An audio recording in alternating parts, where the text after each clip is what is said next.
Cześć, z tej strony Magdalena Chmielowiec. Dzisiaj zaprezentuję i omówię szczególny dla mnie utwór, ponieważ miałam przyjemność jako pierwsza wykonywać go na scenie. A działo się to w styczniu 2020 roku. Trzeci odcinek cyklu Viola 100% będzie poświęcony preludio na altówkę solo Orkuna Agira.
Preludio to utwór bardzo melodyjny i zróżnicowany wewnętrznie.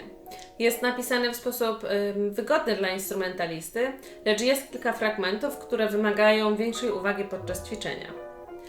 A ja chciałabym go wykorzystać do omówienia dwóch kwestii. Pierwszą z nich będą interwały ponadoktawowe, a drugą sposoby wykonywania pizzicata.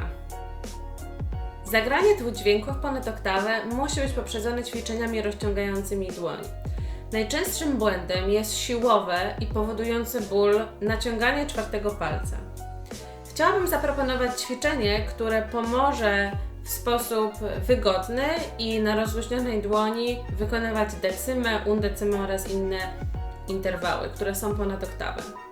Zaczynamy ćwiczenie od trzeciej pozycji i chwytamy oktawę G razkreślnego i G dwukreślnego w palcowaniu 1-4. Następnie, w przeciwieństwie do instynktownego sięgania czwartym palcem, cofamy pierwszy palec ku proszkowi.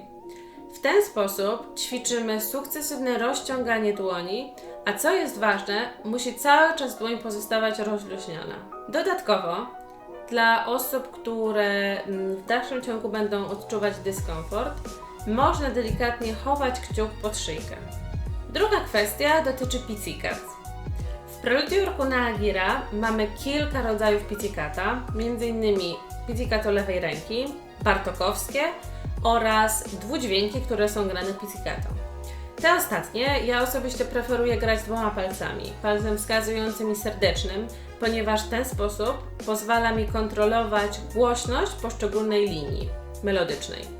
Ponadto, grając pizzicata dwoma palcami, obie struny odzywają się w tym samym czasie. Pizzicato bartokowskie polega na zaczepieniu palcem o strunę i na tyle naciągnięcie jej, aby odbiła się od gryfu i wydała charakterystyczny dźwięk. Jednocześnie będziemy słyszeć wysokość dźwięku oraz odbicie perkusyjne. Ostatnim sposobem jest pizzicato lewej ręki, które jest jednym z pierwszych ćwiczeń, które wykonujemy ucząc się gry na skrzypcach bądź na altówce. Jest dosyć prostą techniką wykonawczą, kiedy mamy wykonać tylko i wyłącznie jeden dźwięk. Lecz w Preludio Orkuna Agira jednocześnie musimy wykonywać pizzicata lewej ręki oraz grać linię melodyczną smyczkiem. Ruchy palców lewej ręki niestety bardzo często wpływają na jednolitość brzmienia nut, które są grane smyczkiem. Aby wyeliminować to sprzężenie zwrotne, które się pojawia, warto ćwiczyć każdą z partii osobno. Dodatkową kwestią komplikującą w tym utworze jest opozycyjna dynamika, która się pojawia w linii pizzicat i w linii melodycznej smyczka.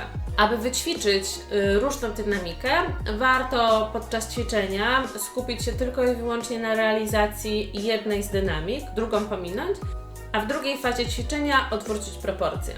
Zwykle jesteśmy przyzwyczajeni do podzielności uwagi na dwa sektory. Pierwszym z nich jest praca smyczka, a druga dotyczy kontrolowania wysokości dźwięków. W tym przypadku dochodzi nam trzeci element, którym jest pizzicato lewej ręki i z tego względu musimy nauczyć się rozdzielać naszą uwagę na 3 warstwy. Na zakończenie zachęcam Was do zapoznania się z innymi utworami tego młodego kompozytora. Link do jego kanału znajdziecie w lewym górnym rogu. A ja już dzisiaj zapraszam Was na 4. odcinek, który będzie poświęcony wspominanemu już wcześniej Yuri Kurtegowi.